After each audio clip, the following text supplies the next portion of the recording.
Saudara-saudari terkasih, hari ini kita merayakan Hari Raya Tritunggal Maha Kudus. Ada cerita menarik yang terkenal dari dulu tentang Santo Agustinus. Dia berpikir keras untuk menerjemahkan apa itu Tritunggal Maha Kudus, sehingga dalam permenungannya pada akhirnya ia melihat seorang anak di pantai, dan anak itu sedang menuangkan air dari lautan ke dalam suatu lubang.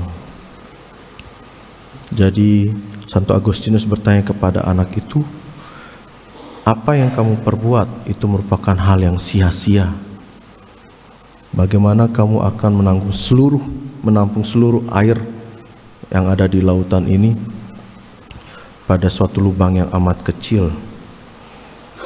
Dan anak kecil itu menjawab, sama halnya akan dirimu, Agustinus, Bapak Agustinus.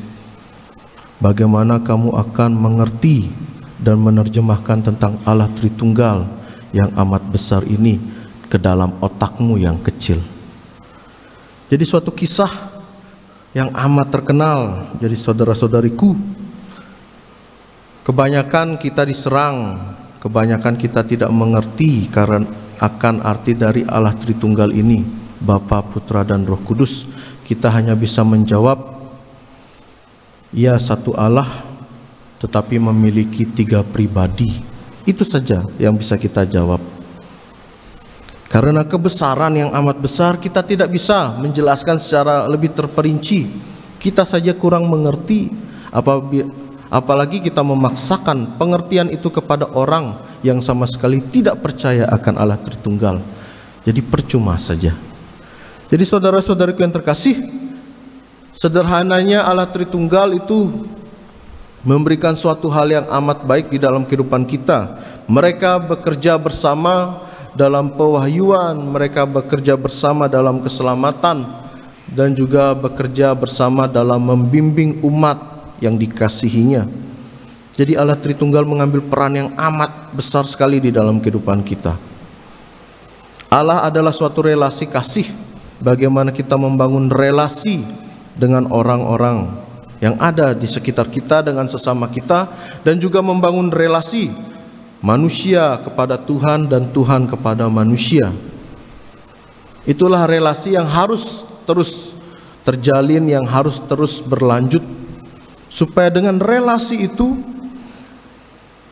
kita disadarkan bahwa iman yang kita percayai ini bukan hanya sekedar hukum saja, tetapi lebih kepada keintiman relasi kita kepada Tuhan dan juga kepada sesama.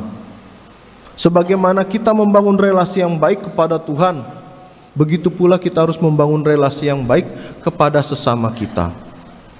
Jadi saudara-saudariku yang terkasih, dalam proses kehidupan kita, dalam kisah peziarahan hidup kita, Roh Kudus mengambil peran yang amat penting dalam proses tersebut. Ia membimbing kita supaya dalam proses perjalanan hidup kita harus bisa seturut dengan Tuhan inginkan. Apabila Tuhan ingin kita berbuat baik, buatlah kebaikan. Apabila Tuhan menginginkan kita supaya bisa memaafkan, cobalah untuk bisa memaafkan. Proses itulah yang kita dalami, yang kita jalani. Bagaimana juga kita sadar bahwa peran Roh Kudus amat besar.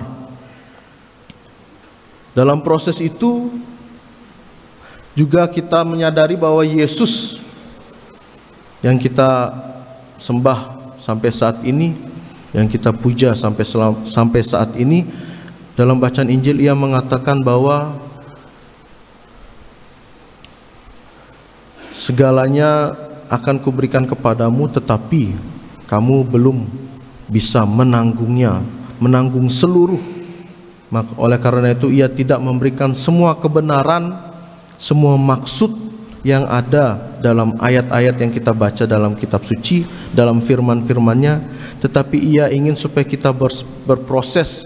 Ia tahu bahwa kita harus bisa memahami. Oleh karena itu Dia memberikan kita waktu untuk berproses, waktu untuk memahami apa yang diinginkan Tuhan di dalam kehidupan kita. Dan juga kita diajak untuk bisa bersabar, berproses, dan juga mendampingi orang-orang yang ada di sekitar kita. Tritunggal bekerja dalam kehidupan kita sehari-hari. Bagaimana Bapa memberikan suatu kehidupan, Putra yang telah menebus kita, dan juga Allah Roh Kudus yang selalu menyertai, yang selalu membimbing kita pada suatu maksud kehidupan yang baik. Jadi saudara-saudariku yang terkasih, kita harus bisa menyelam lebih dalam akan iman yang sudah kita percayai sampai saat ini. Jangan kita datang ke gereja ini, kita hanya ingin supaya dilihat orang bahwa iya kita rajin ke gereja, atau mungkin kita berbuat baik supaya dilihat orang, supaya kita memang orang yang baik. Tapi cobalah untuk melakukan semuanya itu dengan ketulusan.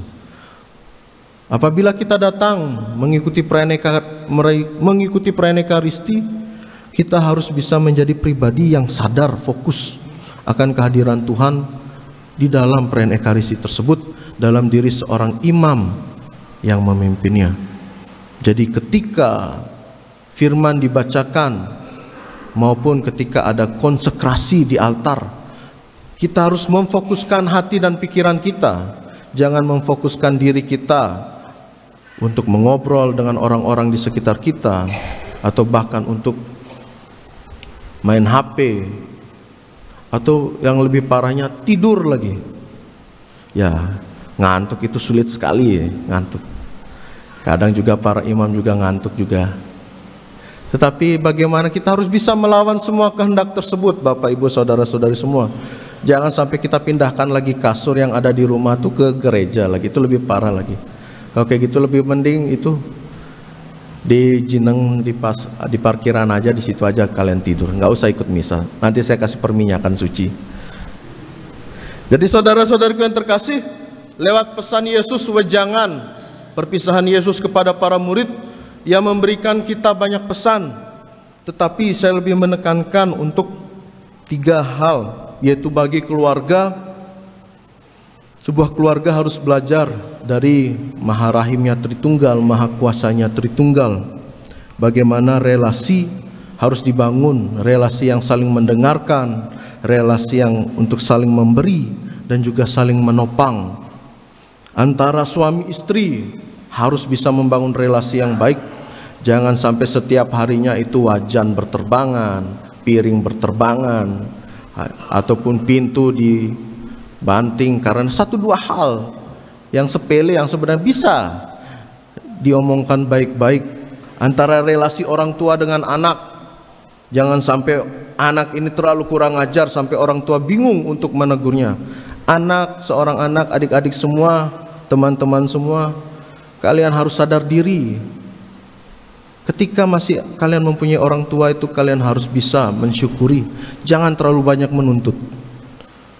Terkadang kita harus mensyukuri apa yang ada di dalam keluarga kita.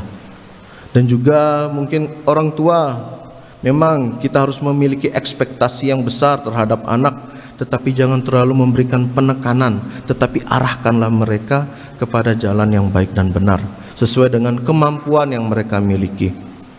Jangan sampai talenta yang ada di dalam diri mereka itu terkubur begitu saja. Hasil akhir golo-golo gopong, tidak tahu mau buat apa di rumah. Jadi itulah relasi yang baik yang harus dibangun di tengah keluarga. Bagi kaum muda misalkan, janganlah takut untuk berproses. Adik-adik semua, jangan takut untuk berproses.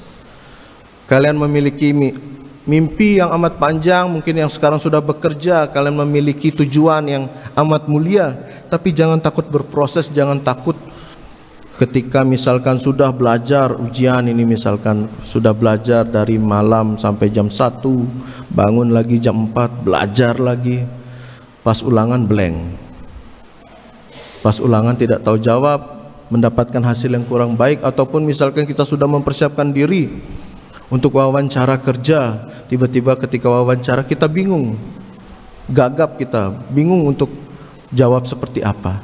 Jangan takut untuk segala hal yang mungkin proses kehidupan itu tidak berjalan dengan sesuai yang kita inginkan, tetapi cobalah tetap percaya, karena Tuhan tahu kamu belum bisa semuanya, maka Tuhan mengutus Roh Kudus untuk membimbing kamu di jalan kehidupan yang sudah kamu inginkan. Dan juga bagi pelayan gereja, yang terakhir bagi pelayan gereja sebagai misdinar, lektor, pemazmur, kor, organis, ataupun kelompok-kelompok lain yang bertugas dekorasi atau koster, jaga parkir, tatip, dan semuanya. Bagaimana kita harus bisa mengandalkan Tuhan. Kita harus tahu bahwa Tuhan ada, Tuhan hadir dalam proses yang kita jalani. Jangan merasa bahwa kita bekerja sendiri. Ingatlah Tuhan, bahwa Tuhan senantiasa bekerja bersama kita, asalkan kita mau secara rendah hati memohon penyertaan Tuhan di tengah kehidupan kita. Seperti biasa, ada pantun yang saya siapkan. Bunyinya seperti ini. Matahari terbit warnanya merah, angin sejuk bertiup perlahan. Allah Tritunggal bukanlah sejarah, tetapi hidup dalam setiap zaman. Burung gereja hinggap di dahan, angin sore berbisik lirih. Hidup Tritunggal telah jadi teladan, marilah kita tetap setia dan bersih. Semoga Tuhan memberkati.